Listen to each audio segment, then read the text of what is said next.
the parent root, which is Aleph, once again, this is the ox head,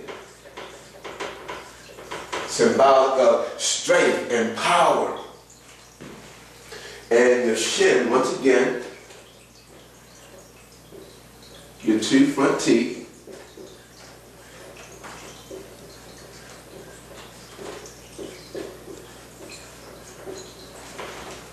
which is symbolic of, now thinking about the function of the teeth again. What do we use teeth for? We use teeth to eat or to consume our food.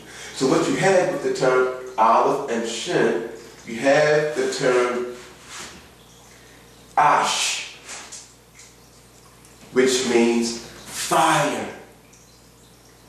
Why? Because fire is a strong or powerful consumer.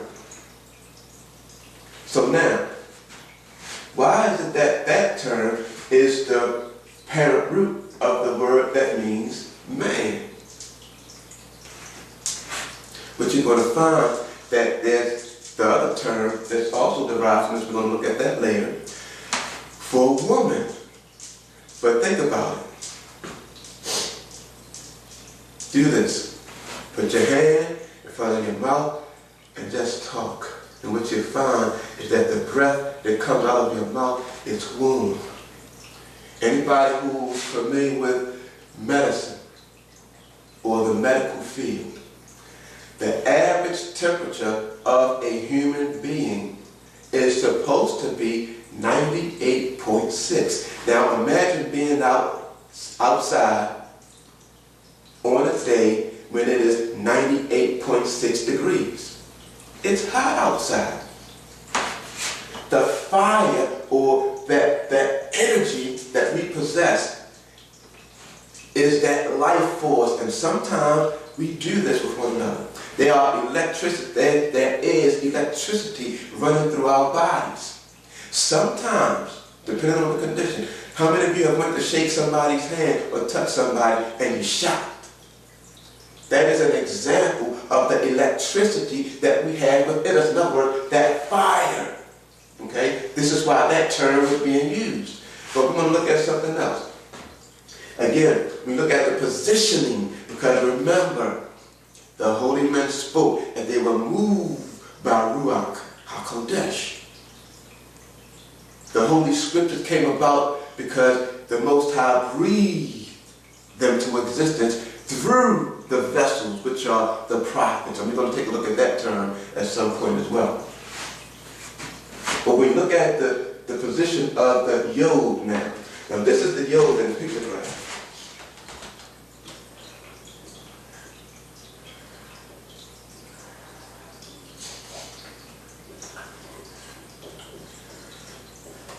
Now, the Yod, of course, is referred to as being the hand. But when we think about the hand, we just think about this part right here with the 5 fingers. But in ancient time, this whole portion here, based on the picture, was your hand. The hand was attached to it. So now, when you think about the hand and the functions of the hand, okay, one of the things that man is able to do, you can say work or create and bring things into existence with his hand. So the fact that in this term, Aish, the Yod appears in the middle, because that's an indication of a creative force that is within the man.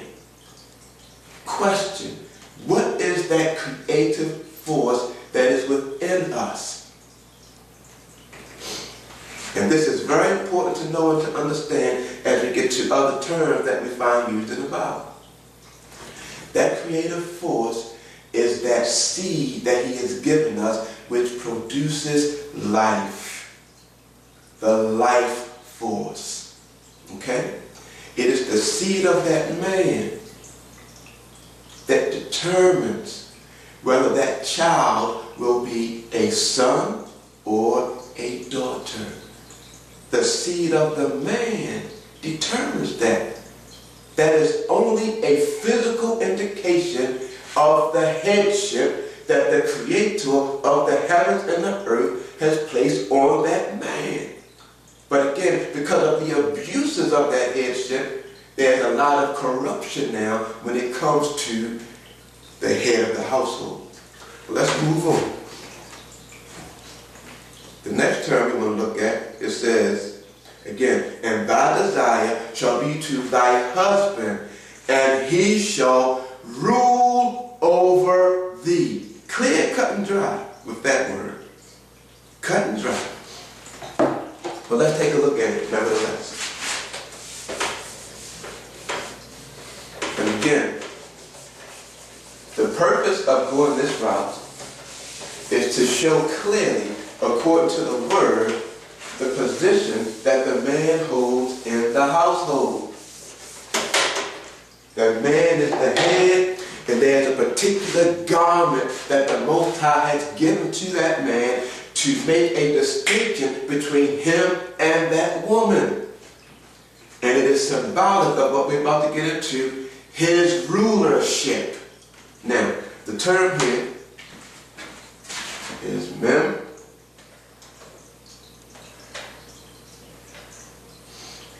Shin.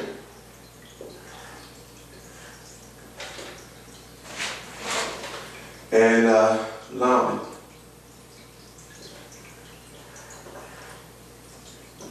And the word itself is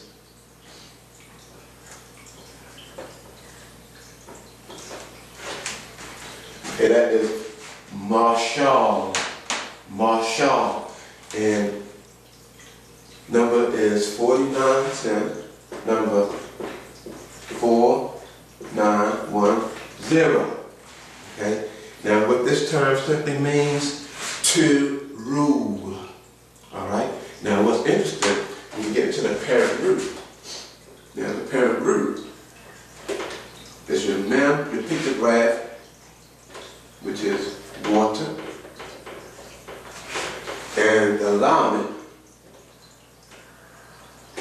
which is your staff. Okay. Now, your mem is water. Now, when we look at this, you can consider the functions of water, which are many. But in this instance, what we want to do, we just want to take water at face value.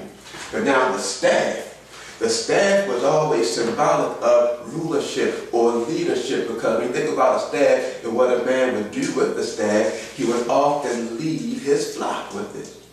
Okay? The staff is also used in the scripture to be symbolic of the word of the Most High. So what we have here, taking water at face value, we have water's ruler. Now what's interesting about it, when you think about water and water's ruler, take a look at our planet. Okay? Our planet consists of 70% water. Now take your mind back to the book of Genesis during that creation week, or as we like to say, recreation week. And there's a particular day, the second day, and the scripture says how the waters were divided from the waters. So you had the upper waters and you had the lower waters. Now here's the question. When you think about water's ruler, who then would be water's ruler? Now, of course, needless to say, that's the Most High. But with these letters here, all you simply have to do, you add a kaf to the end of the mem and the lamed, and guess what word you have? Melech, which is king. So you still have that same idea, that same principle of water's ruler. Now think about it this way. Take the human body, which is also composed of, and not coincidentally, but is also composed of 70% water. So now he uses this term when he tells that woman that your husband shall rule over you. Think about that. So in the household, man is the strong support of the household. The man has that creative force within him. The man should rule over the household. And we're going to take a look at some things. Okay? Now, the addition of the shin in the middle. Now think about it. What the shin does is separates the parent group. So, shin, again, your two front teeth.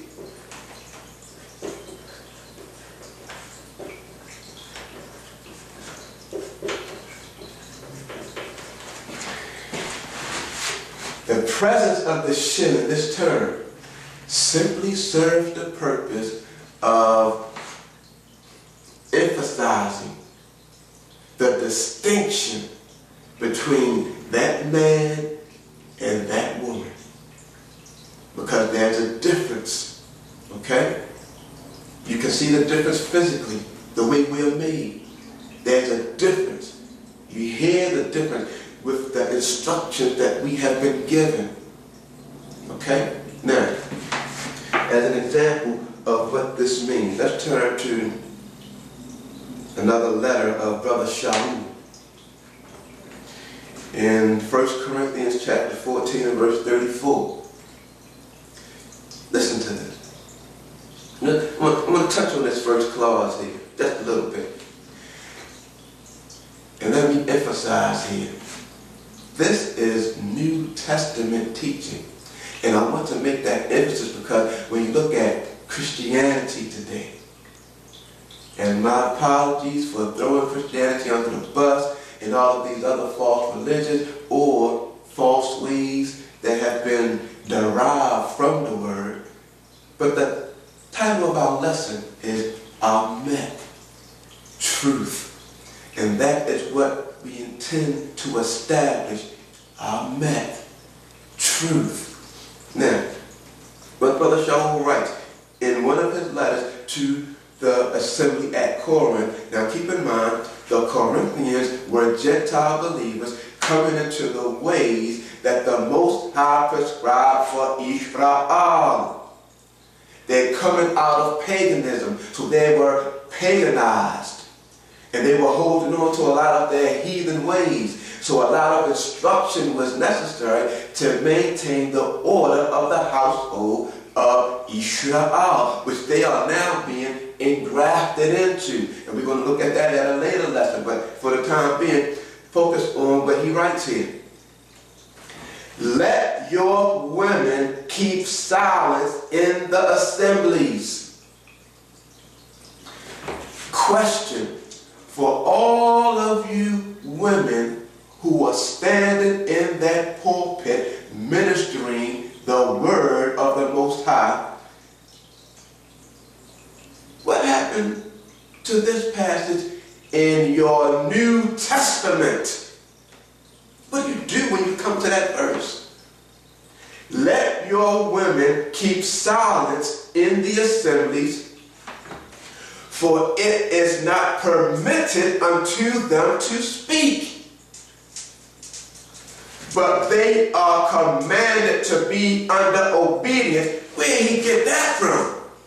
Brother Shaul, what are you talking about?